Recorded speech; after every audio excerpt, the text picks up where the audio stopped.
जय माता दी दोस्तों, welcome to my channel. Friends, इस वीडियो में आप देखेंगे मकर संक्रांति पर हम 7 चीज़ों का दान क्या करें। इन 7 चीज़ों की दान हमें दिलाएगा महापुण्य। कौन कौन सी सामग्री है जिसे हम दान करके महापुण्य का भागी हो सकते हैं। कौन ऐसा चीज़ है जो पहली बार अगर हम दान कर रहे हैं तो हमें ज़रूर करना चाहिए। बहुत छोटी छोटी चीज़ें, कम से कम दाम में मिलने वाली चीज़ें हम दान करके महापुण्य का भागी हो सकते हैं। तो बने रहिए वीडियो में, मैं करके दिखाऊंगी कि 7 चीज़ें हम कौन सी दान कर सकते हैं। वीडियो पसंद आए तो चैनल को सब्सक्राइब करके वीडियो को लाइक कर दीजिएगा। आपकी एक लाइक हमें बहुत ही हिम्मत और प्रेरणा देता है। लाइक ज़रूर कीजिएगा और वीडियो को पूरा देखिए, आपको सब कुछ समझ में आ जाएगा हम कौन कौन सी दान करें। पहला दान हम खिचड़ी का करते हैं। टूटा चावल भी आप ले सकते हैं। हमारे यहाँ मूंग की दाल दान किया जाता है। अगर आपके यहाँ उड़द दान किया जाता हो तो आप उड़द दान करें। तो इस तरह से हम दाल और चावल को मिक्स करके खिचड़ी दान करेंगे। और जब आप खिचड़ी दान कर रहे हैं तो साथ साथ आप हल्दी भी दान करें और नमक भी दान करें। देखिए, जो भी हम खिचड़ी में अपने घर में डालते हैं, जैसे सीजन का जो सब्जी होता है, हम गाजर डालते हैं, मटर डालते हैं, गोभी डालते हैं, आलू डालते हैं, हल्दी, नमक, ये सारी सामग्री डालकर हम खिचड़ी बनाते हैं। और खिचड़ी बिना घी का कंप्लीट नहीं होता, पूरा नहीं होता। तो खिचड़ी के साथ आप घी का भी दान करें। तो ये सारी सामग्री हमें खिचड़ी के साथ रखकर दान करना चाहिए। जो भी दान हम कर रहे हैं खिचड़ी के दिन, उसके साथ कुछ पैसे का भी दान करना चाहिए। और देखिए, जब हम नमक की दान कर रहे हैं ना, तो ये खिचड़ी आप ब्राह्मण को ही दे, पंडित को ही दे, दूसरे को न दे, क्योंकि नमक का कर्ज चढ़ता है, ऋण चढ़ता है। इसलिए नमक सब किसी को दान नहीं करना चाहिए। जो हम ब्राह्मण को दान करते हैं उसका ऋण हमारे ऊपर नहीं चढ़ता, कर्ज नहीं चढ़ता है। तो इसीलिए आप ये नमक हल्दी रखकर दान कर रहे हैं खिचड़ी, तो ये ब्राह्मण को ही दान करें। तो मकर संक्रांति के दिन नहाने के बाद ये सारी सामग्री को हम इस तरह से छू देंगे और हाथ में जल लेकर 3 बार इस तरह से वार देंगे और प्रणाम करके किसी भी ब्राह्मण को आप दान कर दें। खिचड़ी की दान हमेशा ब्राह्मण को ही किया जाता है। तो इसी तरह से हम मकर संक्रांति के दिन खिचड़ी का दान करते हैं। ये दूसरा दान हम तिल और गुड़ का दान करते हैं। मकर संक्रांति के दिन तिल और गुड़ का दान किया जाता है। तो इस तरह से काला तिल, सफेद तिल का आप दान कर सकते हैं। अधिकतर काला तिल का ही दान किया जाता है। काला तिल और गुड़ का दान हमें अवश्य करना चाहिए। इसके साथ साथ हम लोग पोहा, जिसको चिवड़ा भी कहा जाता है, इसका भी दान करते हैं। हमारे यहाँ चिवड़ा का भी दान किया जाता है मकर संक्रांति के दिन। आप लोग के यहाँ अगर नहीं किया जाता हो तो केवल गुड़ और तिल का आप दान कर दें। देखिए, तीसरा दान हम कपड़े का दान करते हैं। अगर आप काले शॉल, काले सूट, काले साड़ी का दान करते हैं तो हमारे जीवन में शनि का 7.5 नहीं चढ़ता है। हम इस तरह से टोपी, कैप का भी दान कर सकते हैं और मोजे का भी दान कर सकते हैं।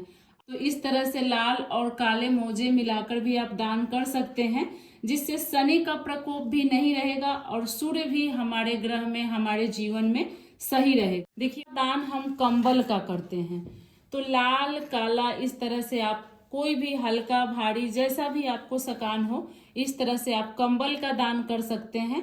कंबल का दान किसे किया जाता है? ब्राह्मण को नहीं किया जाता। किसी गरीब आदमी को, ठंडी से ठिठुरते व्यक्ति को कंबल का दान किया जाता है, जिससे हमें बहुत अधिक प्रभाव मिलता है दान पुण्य का।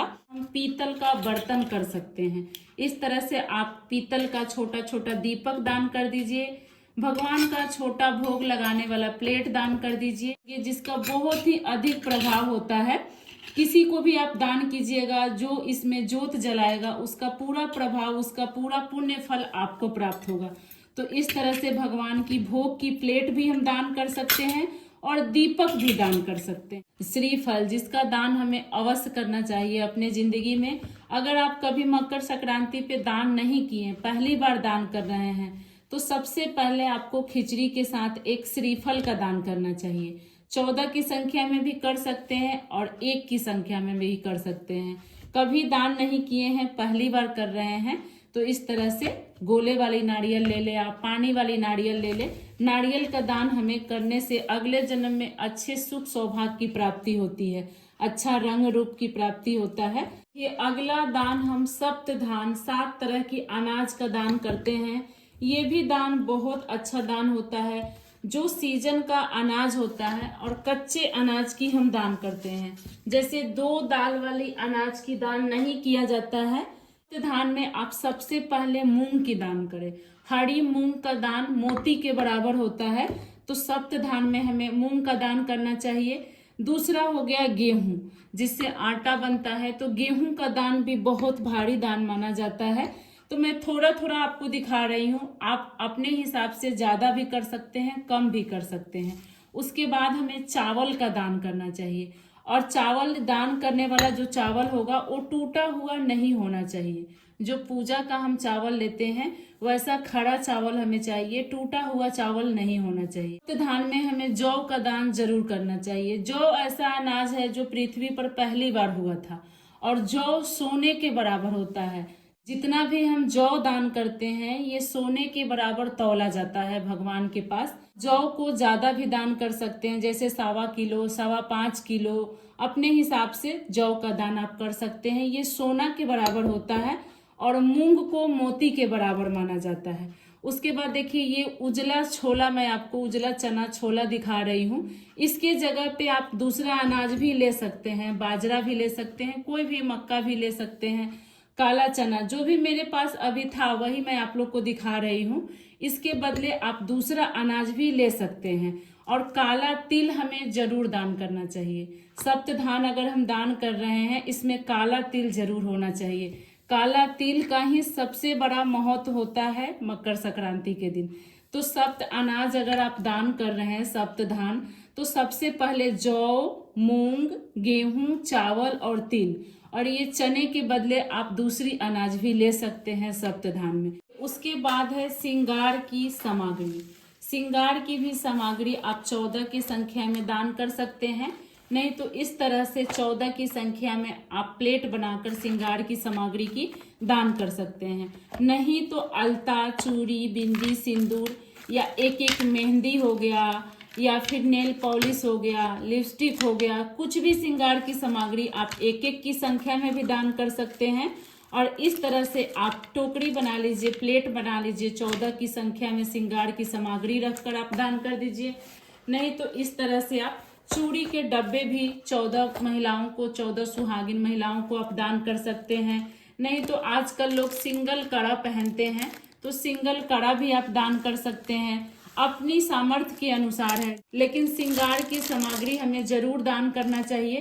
फ्रेंड्स, आप लोग को वीडियो कैसा लग रहा है कमेंट करके जरूर बताइएगा। और आप लोग से एक छोटी सी रिक्वेस्ट है, वीडियो पसंद आए तो चैनल को जरूर सब्सक्राइब कीजिएगा। मैं इसी प्रकार पूजा पाठ की सरल विधि अपने चैनल पे लाती हूँ, और वीडियो को लाइक जरूर कर दीजिए।